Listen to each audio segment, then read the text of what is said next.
우리가 잘 아는 그 생텍쥐페리가 쓴 어린 왕자, 거기 보면은 뭐 여러 좀 주옥 같은 명언들이 많이 나오는데요, 그 중에 하나가 세상에서 가장 어려운 일은 사람의 마음을 얻는 일이다.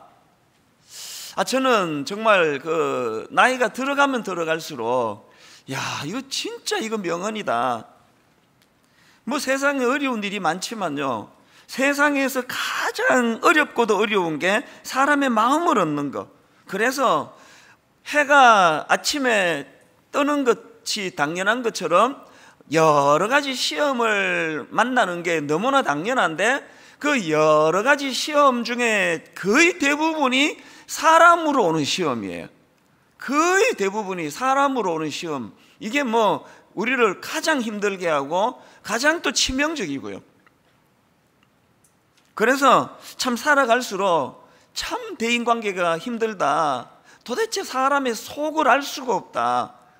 특히 교회에서 만나는 분들은요, 늘 이 덕담을 나누고 좋은 이야기 하는데 익숙하다가 보니까 속을 잘 드러내지를 않습니다.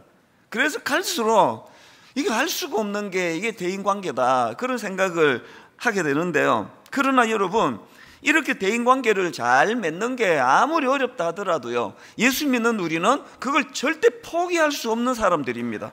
왜냐 하니까 하나님은요, 잘 들어보세요, 하나님은 우리 믿음의 점검을 대인관계를 통해서 확인하기를 원하시는 분이에요.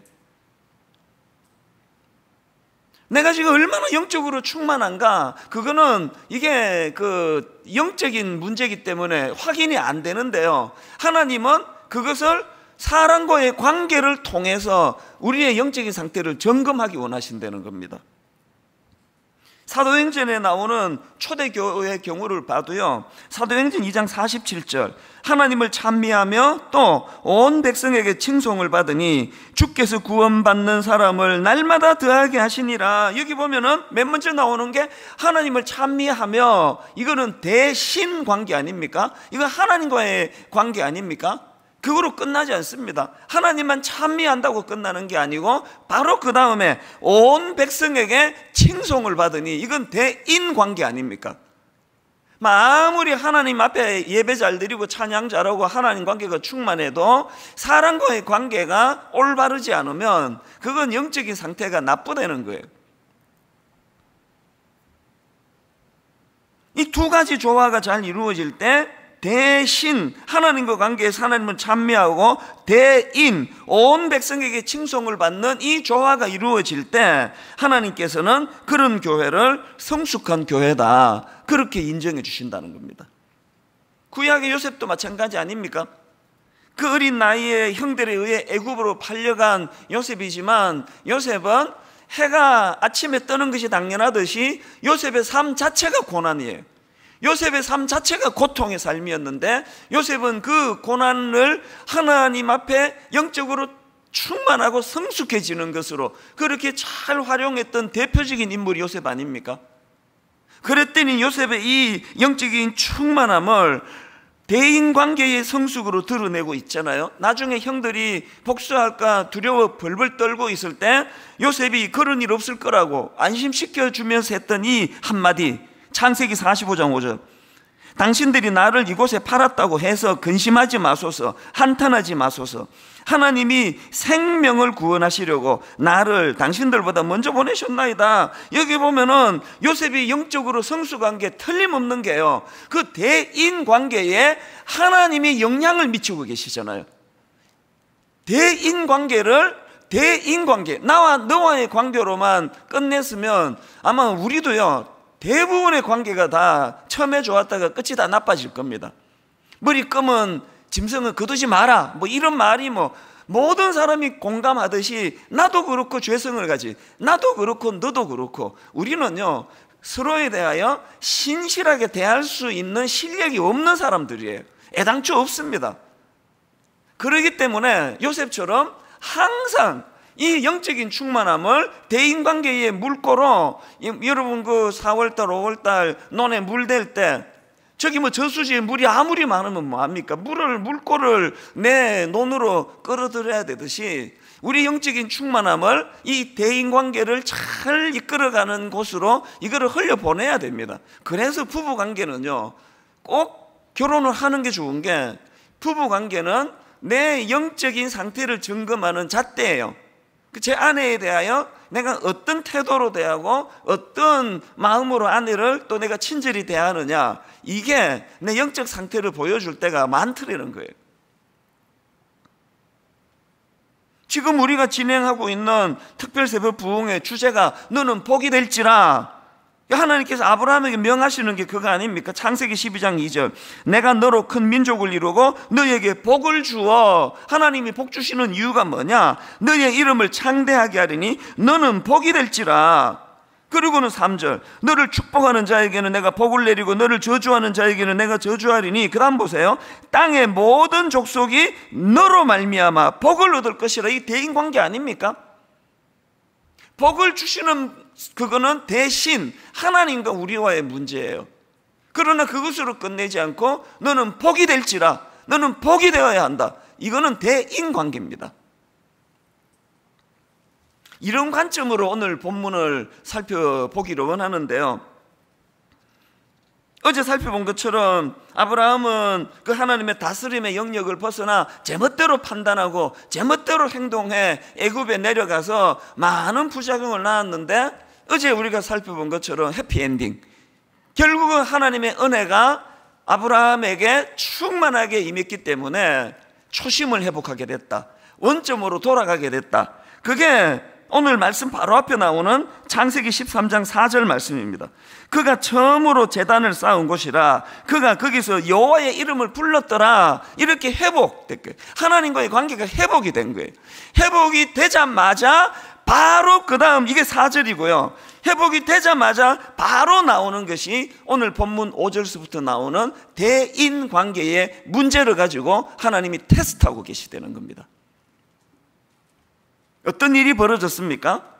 지금 초심을 회복하고 원래의 자리로 되돌아가 하나님의 이름을 다시 선포하는 놀라운 회복이 있자마자 성경이 어떻게 전개되고 있습니까? 7절, 그러므로 아브라함의 가축의 목자와 롯의 가축의 목자가 서로 다투고, 이 상황을 아시겠죠? 지금 하나님이 원하시는 것은요, 아브라함이 영적인 회복이 이루어져 가지고 바로 앞 4절에서 처음으로 제단을 쌓은 그곳에서 여호와의 이름을 부르던 그 아브라함의 모습을 보시면서 어떤 환경을 지금 만드십니까? 해가 아침에 반드시 뜨듯이 하나님의 테스트도 계속 이루어지는데 어떤 어려운 관문을 지금 보여주는 겁니다. 새벽기도 마치고요, 성령 충만하고 막 가슴 뜨거워 집에 있으면 집에 가자마자 아내가 롯이 돼 있습니다. 모든 집마다 그런 건 아닌데, 또 아내가 롯이 아니면 회사 가면은 롯이 하나 기다리고 있습니다. 아침에 막 충만했는데 막 온 세상 다 사랑할 것 같았는데, 회사에 꼴보기 싫은 사람 하나 딱 나타나면요, 새벽에 모든 하나님 이름을 부르고 나는 이제 충만해 다 까먹습니다. 아니 지금 초심을 회복하고 하나님의 이름이 다시 선포되고 그 놀라운 일이 기록되어 있는 그 말씀 바로 그 다음에 아브라함의 목자들과 조카 롯의 목자들이 다투는 일이 지금 기록이 되어 있는 게, 이게 놀라운 하나님의 점검, 테스트라는 것.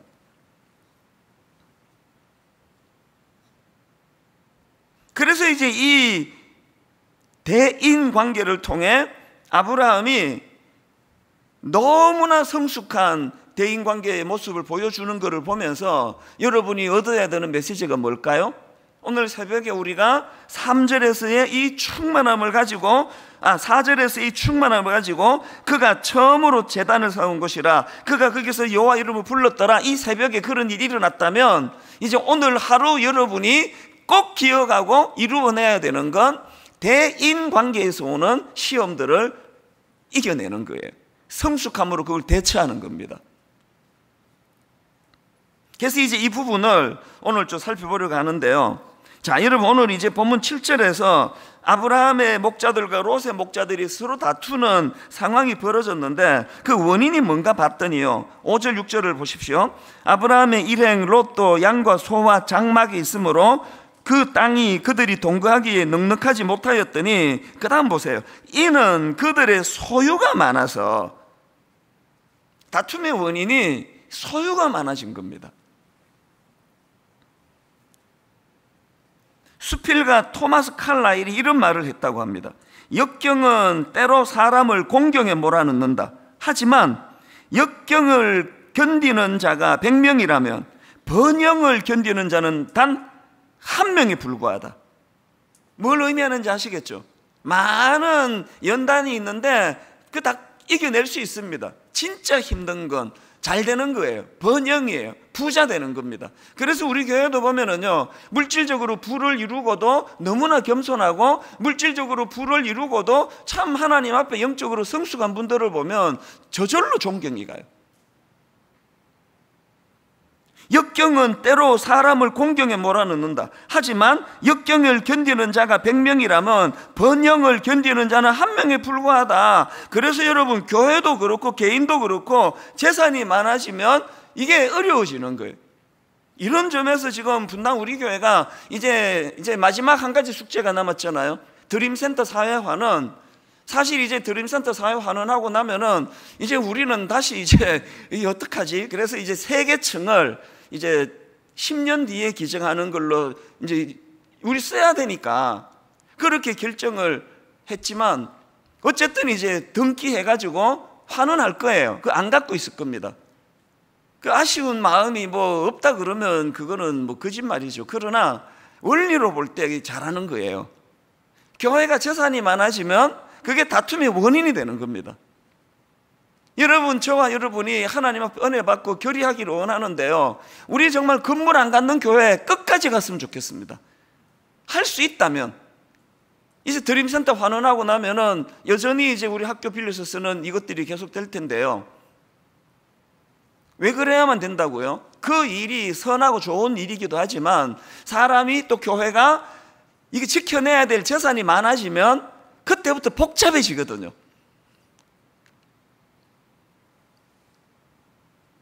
제가 부모님 참 잘 만났다고 생각하는 것 중에 하나가, 우리는 10,000원 한 장 물려받을 게 없는 집에서 지금, 우리 5남매가 뭐 얼마나 화목한지 모릅니다. 서로가 서로를 향해 잘 지내고 있거든요. 그 물려받을 게 없어서 그래요. 우리 새 아이들이 이제 곧 저를 이제 고마워할 거라고 저는 생각합니다. 얼마나 화목하게 될지. 그래서 저는 유산 안 남기기 운동, 그러니까 이런 것들이 결국은 자녀를 살리는 일이라 생각합니다. 가평 우리 마을 할머니의 큰 헌금 소식을 듣고 땅을 기증해 주신 그 집사님 부부를 만났더니 놀라운 얘기를 했습니다.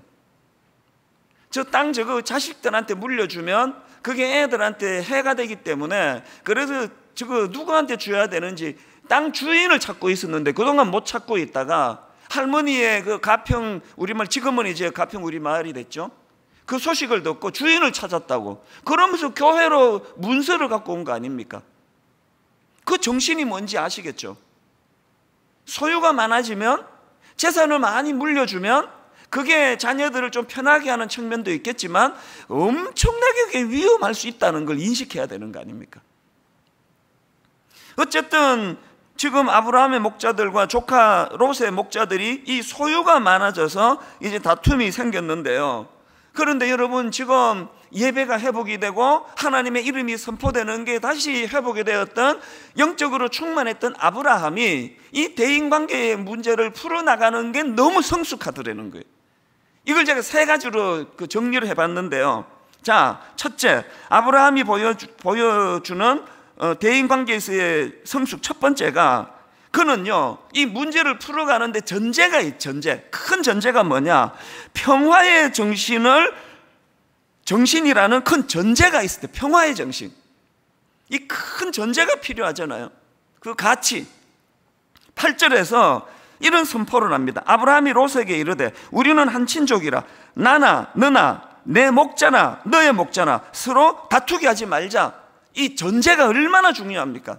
교회가요, 이 교회가 추구하는 전제가 그 모든 걸로 말해줍니다. 수문학 교회가 지금 목사님들이 머리를 싸매고 지금 기도하면서 고민하는 게, 이 교회들이 추구하는 게 뭐냐? 뭘 우리가 추구할 거냐? 아브라함의 가장 큰 전제, 이 전제, 다투지 말자는 거예요. 이유야를 막론하고 다투지 말자. 이게 참 중요한 게요, 마가복음, 여러분 잘 아시는 마태복음 5장 9절 그 산상수훈에 나오는 팔복, 세 번역으로 보십시오. 평화를 이루는 사람은 복이 있다. 하나님이 그들을 자기의 자녀라고 부르실 것이다. 이걸 놓치시면 안 됩니다. 평화를 이루는 사람은 복이 있다. 왜 복이 있느냐? 하나님이 그들을 자기의 자녀라고 부를 것이다. 무슨 뜻인지 아시겠죠? 하나님 자녀의 강력한 특징은 평화를 이루는 거예요. 영어 성경으로 보니까 피스메이커로 되어 있더라고요.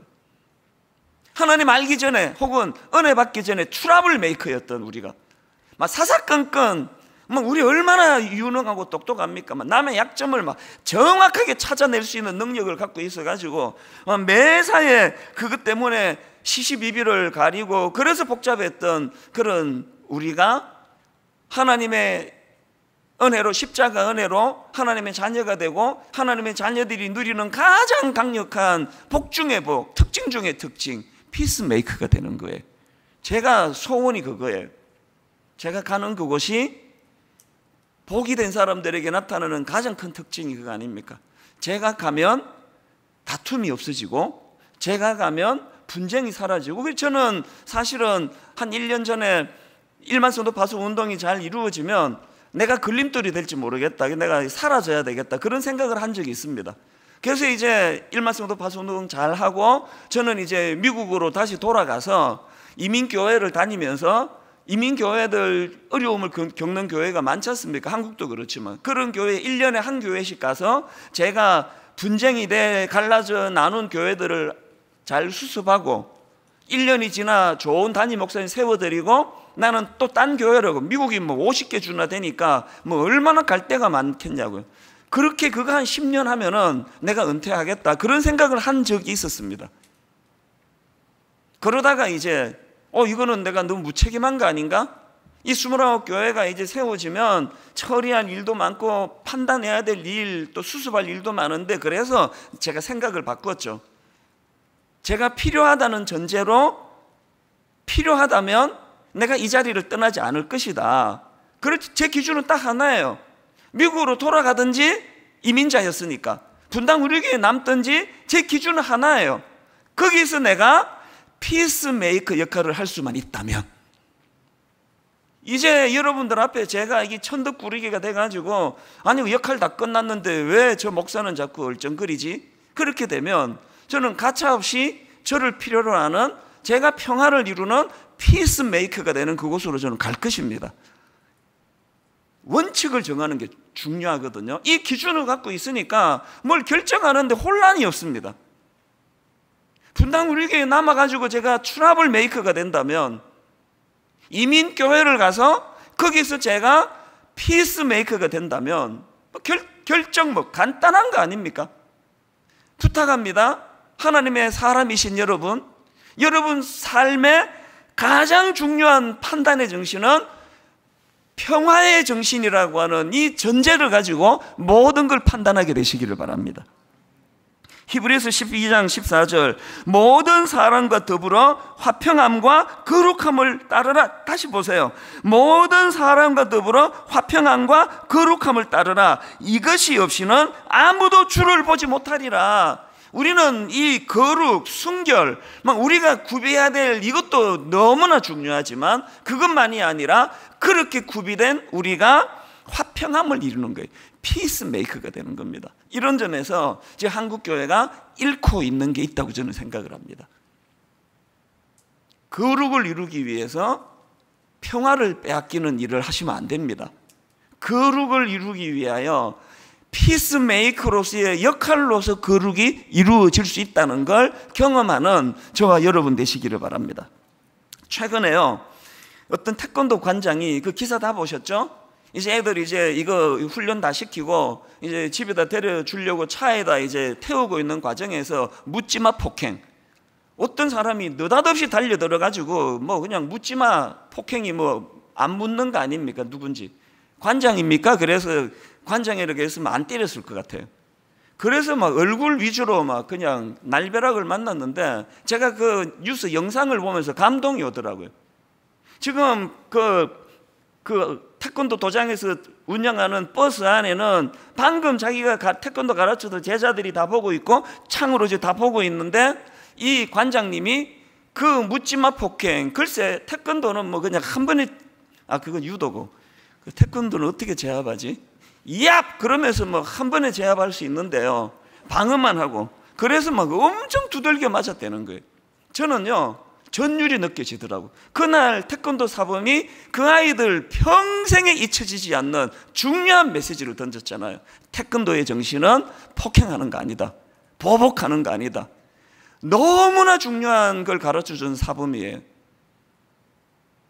똑같은 기준으로 분당 우리 교회 개척할 때 하나님이 그 태권도 사범님처럼 저를 가르치셨어요. 맨 처음에 상가 4층을 계약을 하고 인근 교회를 다니면서 제가 다 양해를 구했거든요. 그래서 이제 이 분당이라는 데가 계획도시라서 상가 말고는 개척을 할 수가 없으니까, 그래서 다니면서 인사하고 폐를 안 끼치겠다고 그랬는데, 그 한두 교회 제가 인사를 못 갔는데 그 교회 중에 한 목사님이 문제를 삼은 거예요. 오지 마라. 저는 지금도 그분의 한 말씀이 뼈가 아파요. 이찬수 목사 여기 오면 우리 다 죽는다. 그게 난 너무 마음이 아팠습니다.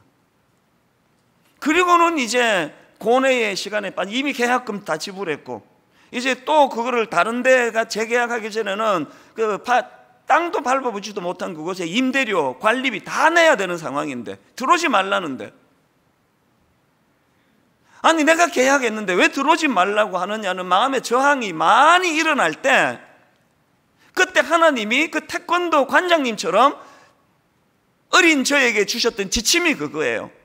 시시비비, 네가 옳고 누가 옳고 따지지 말고 교회를 이웃 교회랑 싸우면서 하면 안 된다. 어떤 경우라도 교회를 이웃 교회랑 다툼으로 시작하면 안 된다. 너무나 중요한 지침을 주셨기 때문에 괴로운 시간을 보내다가 너무나 기쁘게 그 장소를 포기할 수 있었거든요. 그리고 그 포기라는 순종이 이루어져서 그 겨울에 말로 다 할 수 없는, 정말 그때 뭐 분당, 수지, 죽전 뭐 다 뒤져가지고 유일하게 지금 그거 하나 나와 있던 공간인데, 억장이 무너지는 그런 가슴 아픈 시간을 보내고 나서 얻은 게 송림중고등학교 10,000평의 땅 70평 얻었는 거 포기했더니 10,000평을 주신 줄로 믿으시기를 바랍니다. 이게 전제예요. 이게 어떤 경우라도 분쟁, 어떤 경우라도 다툼, 이건 안 된다. 이게 아브라함이 보여준 첫 번째 성숙이고요. 아브라함이 보여준 두 번째 성숙은 그렇게 그 큰 전제인 평화의 정신, 이 전제를 이루는 과정에서 너무나 놀라운 두 번째, 양보의 정신을 가지고 그것을 실천했다는 겁니다. 여러분 너무나 잘 아는 구절 말씀, 조카 롯을 향한 아브라함의 양보. 너 앞에 온 땅이 있지 아니하냐? 나를 떠나가라. 내가 좌하면 나는 우하고 내가 우하면 나는 좌하리라. 저는 이 본문 말씀에서 너무나 중요한 원리를 깨닫는데요, 우리들의 문제가 뭔지 아십니까? 우리는 총론이 너무 강해요. 맞아, 피스메이커 좋은 거지, 평화의 정신 구현해야지. 상대방이 양보하면 이게 될 텐데, 이거 아닙니까? 피 흘림이 축복이에요. Bleeding is blessing, 뭐 이런 말들을 막 있잖아요. 십자가의 피 흘림은 희생이에요. 십자가의 정신은 피 흘림이에요. 그것이 축복이 되는 걸 우리는 알면서도 실천은 안 하는 거예요. 그래서 늘 큰 선포는 잘합니다. 저도 그렇고. 그래서 뭐 평화를 이루어야죠, 피스메이커가 돼야죠, 막 선포는 잘하는데 양보 추구도 안 합니다. 1만 성도 파송 운동을 이루는 과정에서도 어제도 제가 아는 후배가 전화 와서 목사님 너무 힘드시죠? 그런 말을 하길래 딱 한마디 했습니다. 해보니까 총론은 너무 쉬운데 정신을 나누는 건 너무 쉬운데 강론이 좀 어렵다, 그런 얘기를 했습니다. 피스메이커가 되고 싶으세요? 여러분 삶에 평화를 구현하는 존재로서의 삶을 선포하기 원하세요? 희생 없이 그게 불가능합니다. 양보 없이 그 불가능합니다. 내가 우할 테니까 네 좌해라, 이게 우리 평화를 만드는 거다, 그런 게 아닙니다. 세상의 논리는요, 서로 다투지 말자, 여기까지는 좋은데요, 서로 다투지 않기 위해서 당신이 양보해야 된다. 뉴스 그냥 정치 얘기를 저는 좀 줄였으면 좋겠어요. 그렇게까지 그걸 막 다투는 이런 걸 상세하게 보도하는 게 우리 국민들 정서에 해로운 것 같아요. 아마 선거의 모든 논리가 이거 아닙니까? 어떤 경우라도 평화를 이루자, 다투지 말자, 그래서 네가 양보해야 된다. 답이 안 나와요.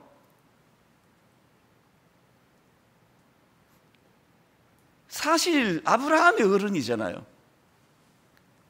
아브라함이 삼촌 아닙니까? 더더군다나 결정적인 거 창세기 12장 4절을 보십시오.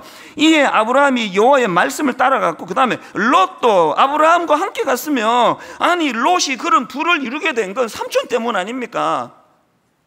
아니 삼촌에 의해 가지고 그런 부를 이루었는데 당당하게 말할 수 있잖아요. 너 삼촌 잘 만나가지고 이런 부를 이루었는데 자꾸 다툼이 있네? 이제 가라, 내가 우할 테니까 네 좌로 가라, 그럴 수 있는 거 아닙니까? 여러분, 사랑은 논리가 아니더라고요.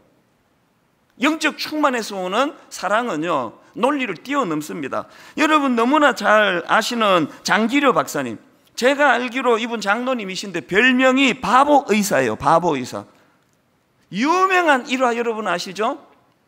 장기려 박사님이 운영하는 병원에 너무 가난해가지고 치료를 했는데 입원비가 없어서 퇴원을 못하는 환자가 있었답니다. 퇴원을 못하는 환자에게 이 원장님이 가르쳐준 비법이 뭐였는지 아시죠? 오늘 밤에 내가 뒷문 열어놓을 테니까 직원들 몰래 이리로 도망가라고. 유명한 일합니다. 오늘 우리가 하나님 앞에서 너무 똑똑한 게 문제예요. 저를 봐도 그래. 쟤는 너무 똑똑해요. 막 총론, 평화를 이루자, 하나님 나라를 건설하자, 하나님이 기뻐하는 교회를 만들자, 너무 이건 합의가 잘 돼요. 딱 이제 어떤 문제를 가지고 강론으로 들어가면 머리 터질 것 같이 복잡해요. 절대 양보하지 않습니다. 왜 내가 양보해야 되는데? 지금 정신은 하나님 나라 정신을 선포하는데 그 일을 구현하는 데는 십자가 정신이 도대체 스며들지를 않습니다. 왜 그렇습니까? 우리는 너무 구호에 익숙해요. 실천을 해본 적이 없거든요. 이게 구호를 외치면서도 이게 뭔지를 모르는 겁니다. 어렵습니까? 너무 가난해서 퇴원을 못하는 환자 그냥 보내주는 이게 이론으로 몰라서 못하는 거 아니잖아요.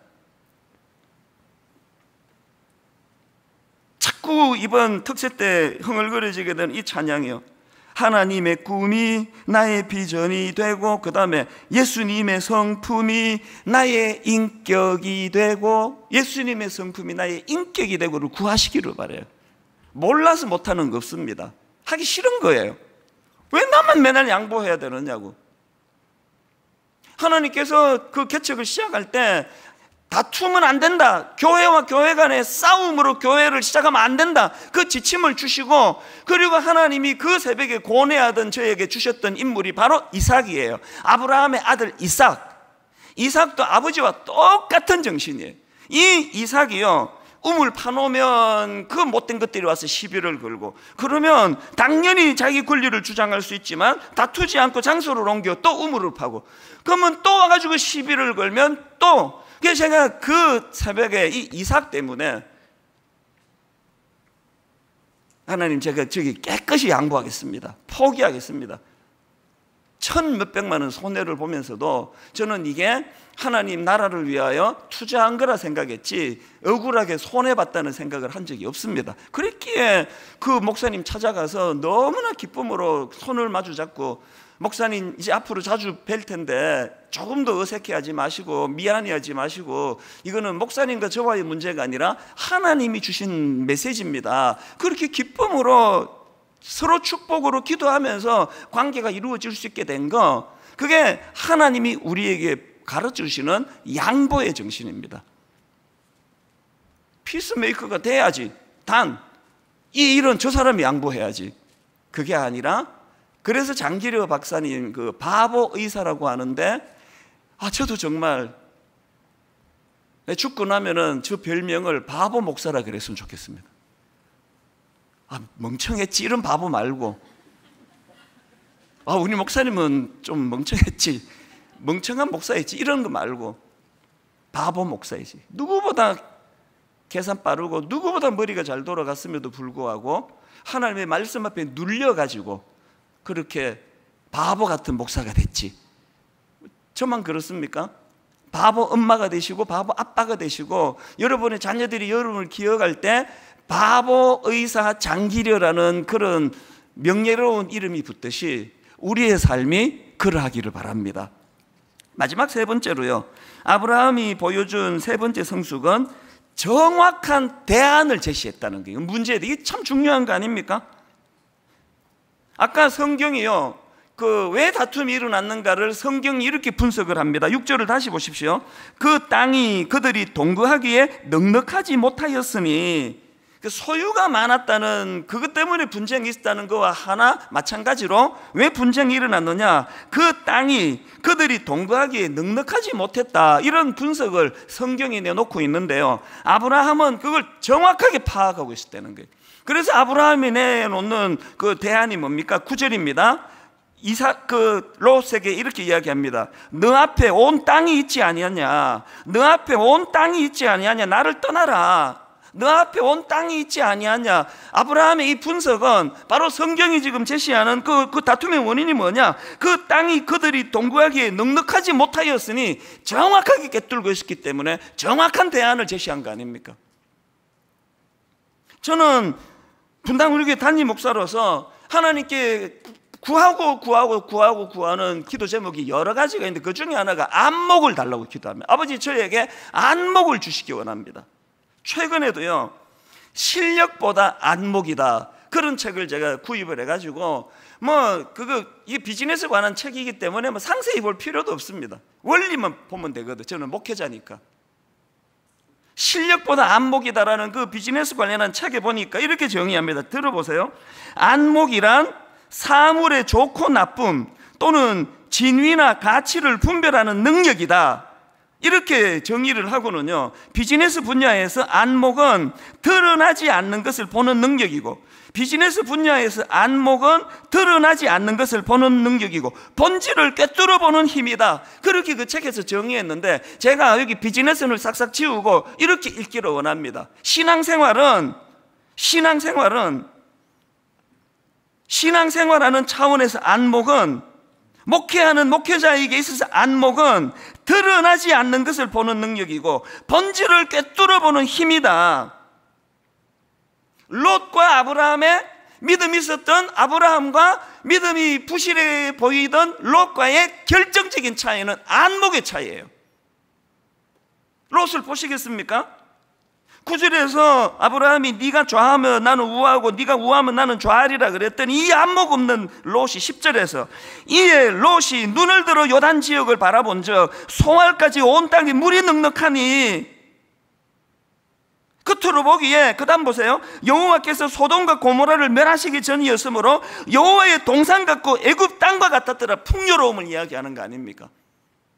그리고 11절에 그러므로 롯이 요단 온 지역을 택하고 동으로 옮기니 그들이 서로 떠난지라. 앞에서 제가 안목은 드러나지 않는 것을 보는 눈을 가진 게 안목이라 그랬는데, 롯은 드러나는 것 밖에는 볼 수가 없던 인간 아닙니까? 그래서 망한 거 아닙니까? 겉으로 보기에 너무나 복된 하나님의 동상 같은 그 땅이었지만 12절부터 보십시오. 아브라함은 가나안 땅에 거주하였고 롯은 그 지역의 도시들에 머무르며 그 장막을 옮겨 소돔까지 이르렀더라. 그 다음에 소돔 사람은 여호와 앞에 악하며 큰 죄인이었더라. 온통 눈으로 보여지는 화려한 것에만 집중하다가 보니까 결정적인 이익을 볼 수 없어서, 그래서 여러분 엄청 고초를 당하고 어려움을 겪고 가족을 망하게 만드는 그런 짓을 저지른 게 롯 아닙니까? 그래서 여러분, 우리가요 자녀들을 위해 기도할 때 아버지 이놈이 수능 잘 받아가 서울대 가게 해주세요, 그런 기도 계속 하고 싶으면 하세요. 그것만 하기 때문에 그 아이에게 얼마나 이게 나쁜지 모릅니다. 하나님 이 아이가 뭐 어느 학교를 가든지 관계없이 그 자리에서 안목을 허락해 달라고. 여러분, 이런 기도를 드리고 싶으면 먼저 부모인 우리가 안목을 구해야 돼. 부모인 우리가. 29 목사님들과 제가 실험하고 있는 게, 지금 뭐 잘 나누는 우리가 산수 못해가지고 괴로워합니까? 무엇보다도 29 목사님들이 안목을 가지고 영적인 통찰력을 가지고 성도들을 혼미하게 만들지 않으려면 지도자들이 안목이 있어야 되거든요.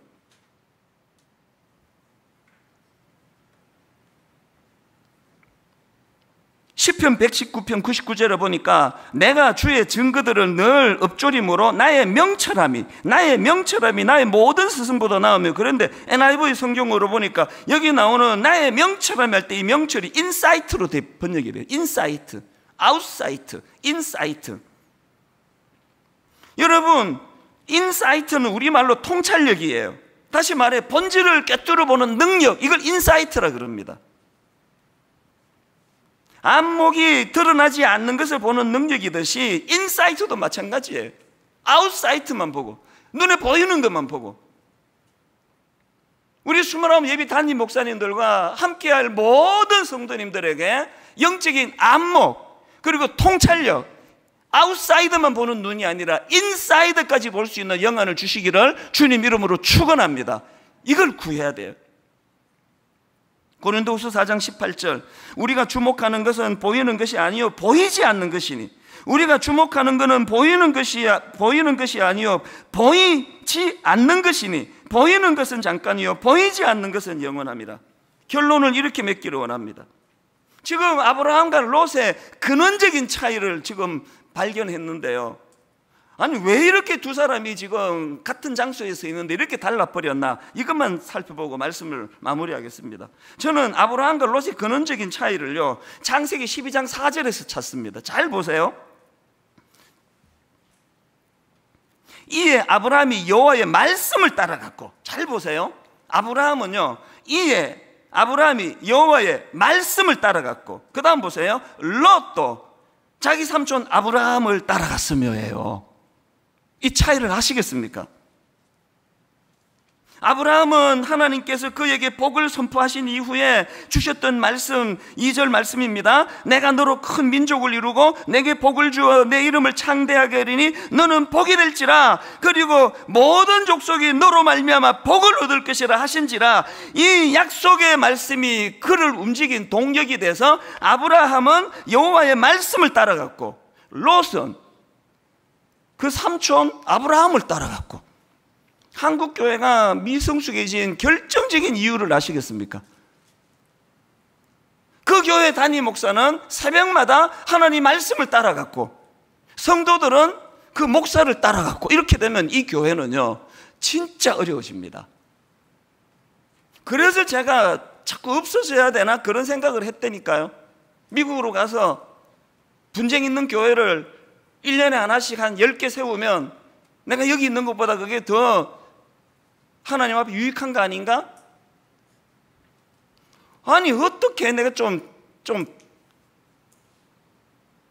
영적으로 제가 꾸지람을 좀 하고 싶습니다. 아니 어떻게 여러분 그렇게 자꾸 사람만 보시느냐고. 어떻게? 아니 그 목사가 뭐 그렇게 중요합니까? 중요하죠, 당연히 지도자니까. 그러나 지금 비정상적으로 그 목사만 쳐다보는 이 구조가 기형 같은 대형 교회를 만드는 거 아닙니까? 그거 하지 말자는 거 아닙니까 지금?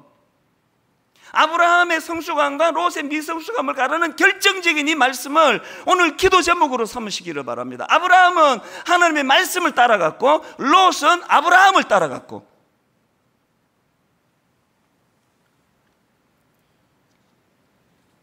결론을 고린도후서 4장 18절 말씀으로 맺기 원합니다. 우리가 주목하는 것은 보이는 것이 보이지 않는 것이니, 눈에 보이는 담임 목사가 너무 중요해진 그때부터 우리가 이미 궤도를 이탈한 거예요. 우리는 눈에 보이는 담임 목사를 따라가는 사람이 아니라 여호와 하나님의 말씀을 따라가는 자인 줄로 믿으시기를 바랍니다. 이 출발이 다른 여기서부터 아브라함은 가는 곳마다 하나님 이름을 부르며 하나님께 예배를 드립니다. 아브라함은 가는 곳마다 하나님 이름을 선포합니다. 왜? 아브라함의 초점은 하나님의 말씀이었기 때문이에요.